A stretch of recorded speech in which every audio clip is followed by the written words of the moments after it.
যে কখনো মুসলমান হতে পারে না, কশ্চিন কালেও মুসলমান হইতে পারবে না, ঈমানওয়ালা হইতে পারবে না, যেই পর্যন্ত আপনার বিচারকে যথাযথভাবে মেনে নিতে না পারবে, আপনাকে বিচারক হিসাবে মানতে না পারবে, এবং আপনার বিচারের পরে আবার অন্য কোনো ইতস্ততা কোনো থাকবে না, পরিত্যাগ করতে না পারবে, এই পর্যন্ত মুসলমান হইতে পারবে না। আল্লাহ পাক রব্বুল আলামিন জিবরাইলের মাধ্যমে আয়াত নাজিল করে জানাই দিলেন, এবং সাথে সাথে আয়াতের পরে তাফসীরের কিতাবে লেখে জিবরাইল আল্লাহ নবীকে বললেন, ইন্না ওমর কাদ ফাররাকা বাইনাল হক্কি ওয়াল বাতিল। ওমর সত্য এবং মিথ্যার মধ্যে পার্থক্য নির্ণয় করছে। এরপর থেকে হযরতে ওমর ফারুক রাদিয়াল্লাহু তাআলা আনহুর লকব হয়েছেন ফারুক, তিনি সত্য মিথ্যার পার্থক্য নির্ণয় করেন।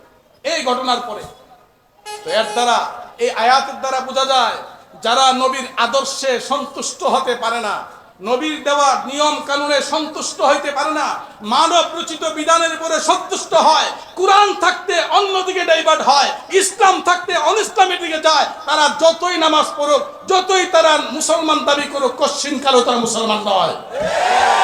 সুতরাং আমি এলাকাবাসীকে উদাত্ত আহ্বান জানাবো যে উলামায়ে কেরামের দায়িত্ব জান্নাতের পথ দেখানো, হেদায়েতের পথ বলে দেওয়া। আমরা হেদায়েতের পথ বলে দেই, মরণ পর্যন্ত কোরআনকে আঁকড়িয়ে ধরতে হবে, মরণ পর্যন্ত ইসলামকে আঁকড়িয়ে ধরতে হবে। হযরতে নূহ আলাইহিস সালাম 950 বছর পর্যন্ত এই দাওয়াত, এই মিশন নিয়ে কাজ করেছেন বিভিন্ন আঙ্গিকে, বিভিন্নভাবে, কিন্তু অনুসারী কিন্তু বেশি বানাইতে পারেন নাই। 70 জন, মাত্র 70 জন কিতাবাদিতে আছে, মাত্র 70 জন বানাইতে পারছেন। কারণ হেদায়েতের মালিক আল্লাহ। হেদায়েতের মালিক কোনো ব্যক্তি নয়, কোনো ব্যক্তি কাউকে হেদায়েত করতে পারবে না, বাকি হেদায়েতের কথা উপস্থাপন করতে পারবে, জান্নাতের পথ তার সামনে উপস্থাপন করতে পারবে, বাকি হেদায়েতের মালিক আল্লাহ। আল্লাহর নবী কত চেষ্টা করছেন নিজের চাচাকে জান্নাতের পথ দেখানোর জন্যে, জান্নাতে নেওয়ার জন্যে, নিজের আপন চাচার সামনে বিভিন্নভাবে উপস্থাপন করেছেন। কিন্তু হেদায়েতের মালিক যেহেতু আল্লাহ, নবীর চাচা আবু তালিব আল্লাহর নবীকে এত যত্ন করছেন, এত সহায়তা করেছেন, কিন্তু জান্নাতের পথ গ্রহণ করতে পারেনি। কারণ হেদায়েত আল্লাহ দেননি, আল্লাহ হেদায়েত দেন না, এটা আল্লাহর ব্যাপার। ঠিক প্রতিটা সমাজে, প্রতিটা জায়গায় ইমাম, খতিব তারাও এলাকার মুসল্লিকে, এলাকার মুসলমানকে দ্বীনের পথে আনার জন্য চেষ্টা করেন, জান্নাতে যাওয়ার রাস্তা তাদের সামনে উপস্থাপন করেন, জাহান্নামের পথের থেকে তাদেরকে সতর্ক করেন, কিন্তু সকলেই কিন্তু হেদায়েত প্রাপ্ত হয়ে যায় না। সকলের ভাগ্যে হেদায়েত জুটে না। এটা হেদায়েতের মালিক একমাত্র আল্লাহ। আল্লাহ যাকে হেদায়েত দেওয়ার তিনিই হেদায়েত পান, আর আল্লাহ যাকে হেদায়েত না দেন সে হেদায়েত পান। কিছু কিছু মানুষের অন্তরকে আল্লাহ মোহর মেরে দেন, যতভাবেই ইমাম চেষ্টা করে, খতিব চেষ্টা করে, ওয়াইজ বক্তা চেষ্টা করে, কিন্তু তার ভিতরে এই কথাগুলো ঢুকে না।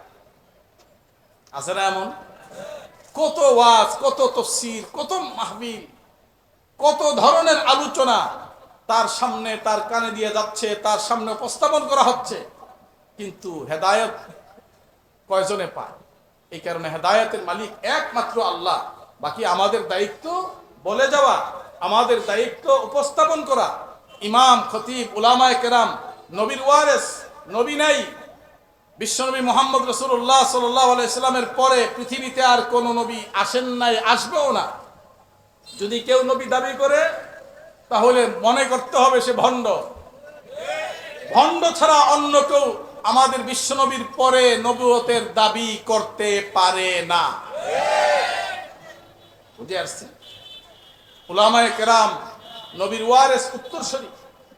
উলামায়ে কেরামকে সে দায়িত্ব নবী দিয়ে গেছেন, কিয়ামত পর্যন্ত নবীর এই দায়িত্ব পালন করবেন উলামায়ে কেরাম।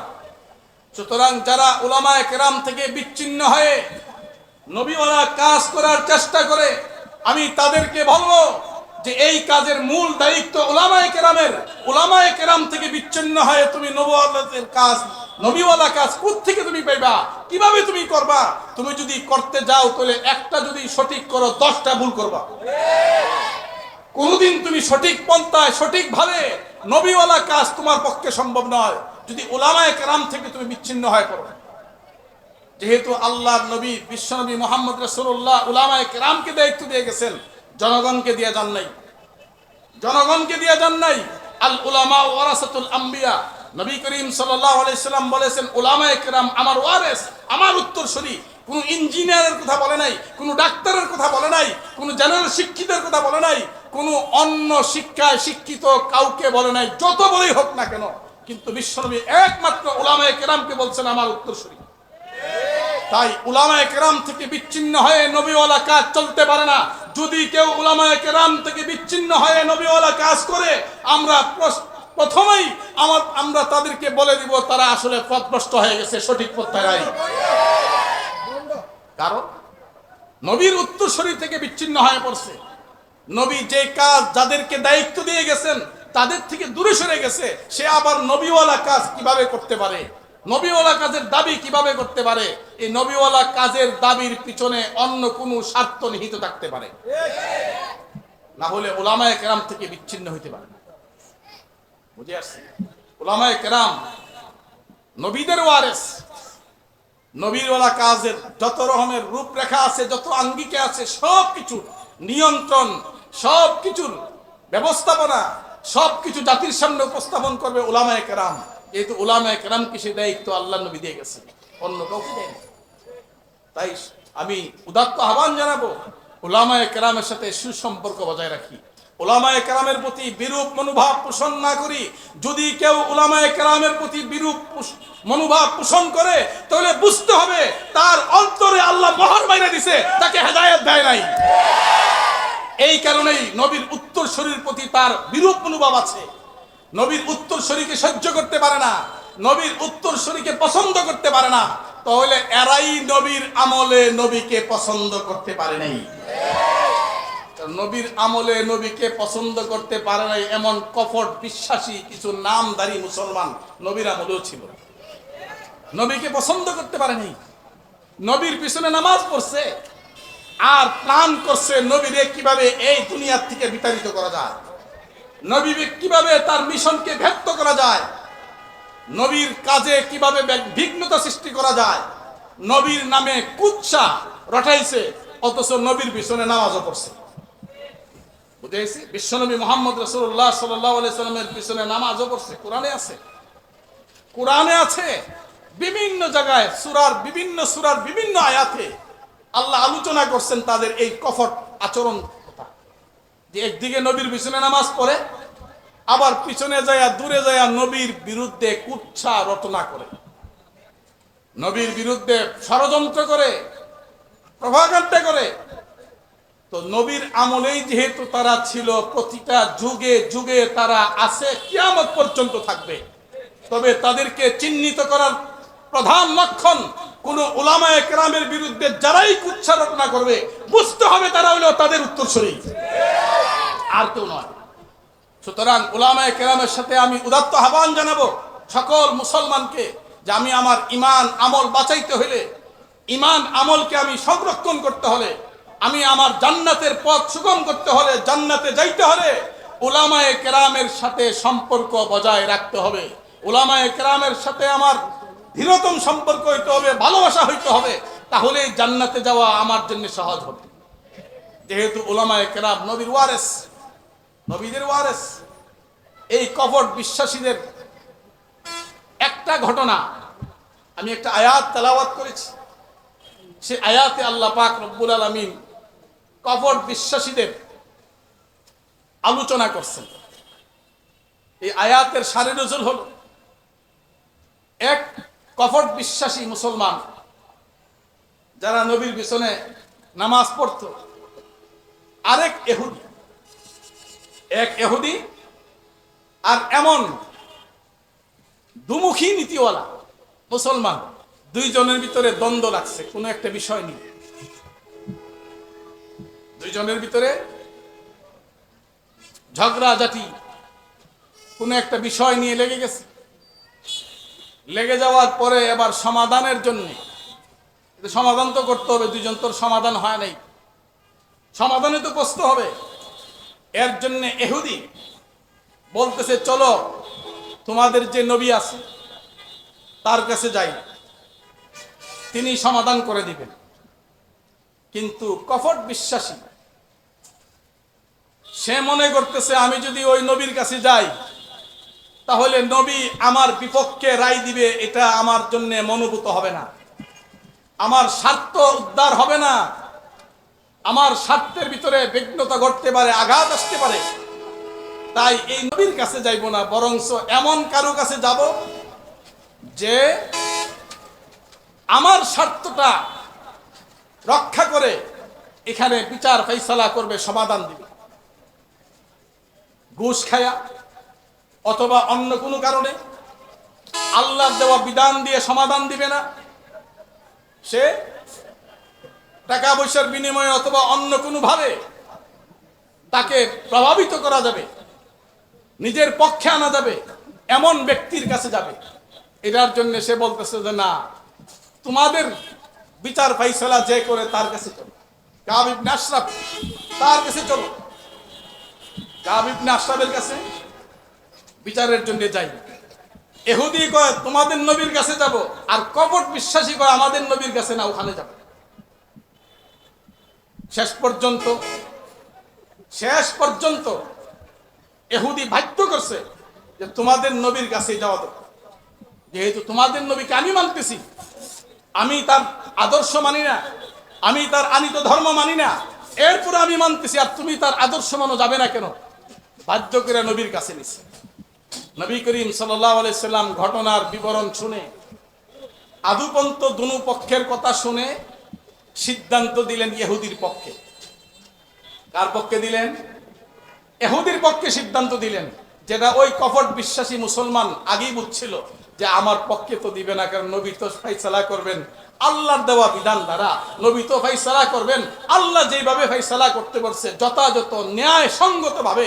এখানে কোনো আত্মীয়তা দেখবে না, এখানে কোনো আপদপর দেখবে না, এখানে মুসলমান ও মুসলিম দেখবে না, ইহুদি খ্রিস্টান দেখবে না, এখানে তিনি যথাযথ ন্যায় বিচার করবেন। এটা তো আগের থেকেই বুঝতেছি। নবী ইহুদির পক্ষে রায় দিয়ে দিলেন। এখন বাইর হইয়া কপট বিশ্বাসী ওই ইহুদিরে বলে চলো আবার আরেকজন বিচারক আছে তার কাছে যাই। তো ওই বিচারক আবার কেনা? তো ওমর। সুপ্রিম কোর্টের রায়ের পরে হাইকোর্টে আবার যাওয়ার জন্য চেষ্টা করে। আচ্ছা, দুনিয়ার বিচারে সুপ্রিম কোর্টের পরে নিচের দিকে আহ্বানের কোনো সুযোগ নাই, সর্বশেষ সুপ্রিম কোর্ট। আল্লাহর নবী যেখানে বিচার করে ফেলছেন, এরপরে আবার নিচে আসে কিভাবে? নিচের দিকে কিভাবে আসে? ওই যে কপট বিশ্বাসী, সে চাচ্ছে যে ওমরের কাছে যাই, আমার স্বার্থরানি এখানে উদ্ধার হয়। ইহুদিকে বাধ্য করছে, ইহুদি রাজি না, তাকে বাধ্য করে ওমরের কাছে গেছে। যাওয়ার পরে ইহুদি যে বিবৃতি দিল, ওমর আমাদের এই সমস্যার সমাধান, তোমাদের নবী মুহাম্মদ বিচার এভাবে করেছে, কিন্তু তোমাদেরই দলের লোক আমাকে বাধ্য করছে তোমার কাছে আসতে, আমি কিন্তু রাজি ছিলাম না। ওমর রাদিয়াল্লাহু তাআলা যখন এই কথা শুনলেন, তিনিও তো বিচারক, ওনার কাছে বিচারের জন্য দুজনেই আসছে। জিজ্ঞাসা করলো কি ব্যাপার, তুমি তারে নিয়ে আসছো বিচারের জন্য? হ্যাঁ, আমি বিচারের জন্য নিয়ে আসছি। তাহলে অপেক্ষা করো।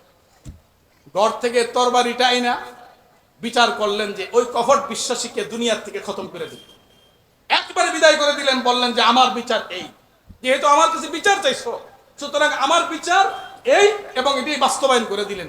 কপট বিশ্বাসী দুনিয়ার থেকে বিদায় করে দিলেন। ইহুদি দৌড়াইয়া পালাইলো যে না জানি আবার আমাকে ধরে, আমার নিয়ে আবার ধরে ফেলে হযরতে ওমর রাদিয়াল্লাহু তাআলা আনহু। তখন ওই লোকের আত্মীয় স্বজন দৌড়াইয়া নবীর কাছে গেছে। কপট বিশ্বাসীর আরো দলভুক্ত যারা দৌড়াইয়া নবীর কাছে গেছে, যায়া বলতেছে ওমর তো এই কাজ করছে। আল্লাহ রাসূল যখন নাকি এই কথা শুনলেন, আল্লাহ পাক রব্বুল আলামিন হযরত জিবরিল আলাইহিস সালামকে প্রেরণ করলেন নবীর কাছে, যে নবী আপনি যা বলে দিন, ফালা ওয়া রাব্বিকা লা ইউমিনুন হাত্তা ইউহাক্কিমুকা ফীমা শাজারা বাইনাহুম। যে কখনো মুসলমান হতে পারে না, কশ্চিন কালেও মুসলমান হইতে পারবে না, ঈমানওয়ালা হইতে পারবে না, যেই পর্যন্ত আপনার বিচারকে যথাযথভাবে মেনে নিতে না পারবে, আপনাকে বিচারক হিসাবে মানতে না পারবে, এবং আপনার বিচারের পরে আবার অন্য কোনো ইতস্ততা কোনো থাকবে না, পরিত্যাগ করতে না পারবে, এই পর্যন্ত মুসলমান হইতে পারবে না। আল্লাহ পাক রব্বুল আলামিন জিবরাইলের মাধ্যমে আয়াত নাযিল করে জানাই দিলেন, এবং সাথে সাথে আয়াতের পরে তাফসীরের কিতাবে লেখে জিবরাইল আল্লাহ নবীকে বললেন, ইন্না ওমর কাদ ফাররাকা বাইনাল হক্কি ওয়াল বাতিল। ওমর সত্য এবং মিথ্যার মধ্যে পার্থক্য নির্ণয় করছে। এরপর থেকে হযরতে ওমর ফারুক রাদিয়াল্লাহু তাআলা আনহুর লকব হয়েছেন ফারুক, তিনি সত্য মিথ্যার পার্থক্য নির্ণয় করেন। এই ঘটনার পরে তো এর দ্বারা, এই আয়াতের দ্বারা বোঝা যায়, যারা নবীর আদর্শে সন্তুষ্ট হতে পারে না, নবীর দেওয়া নিয়ম কানুনে সন্তুষ্ট হইতে পারে না, মানব রচিত বিধানের উপরে সন্তুষ্ট হয়, কুরআন থাকতে অন্যদিকে ডাইভার্ট হয়, ইসলাম থাকতে অনিসলামের দিকে যায়, তারা যতই নামাজ পড়ুক, যতই তারা মুসলমান দাবি করুক, কশ্চিন কালেও তারা মুসলমান নয়। সুতরাং আমি এলাকাবাসীকে উদাত্ত আহ্বান জানাবো যে উলামায়ে কেরামের দায়িত্ব জান্নাতের পথ দেখানো, হেদায়েতের পথ বলে দেওয়া। আমরা হেদায়েতের পথ বলে দেই, মরণ পর্যন্ত কোরআনকে আঁকড়িয়ে ধরতে হবে, মরণ পর্যন্ত ইসলামকে আঁকড়িয়ে ধরতে হবে, উলামায়ে কেরামকে ভালোবাসতে হবে, উলামায়ে কেরামকে মহব্বত করতে হবে, উলামায়ে কেরামের বিশ্লেষণ শুনে জীবন সাজাইতে হবে। আল্লাহ পাক আমাকে, আপনাকে, সবাইকে এই কথাগুলো মানার এবং আমল করার তৌফিক দান করুন। আমিন।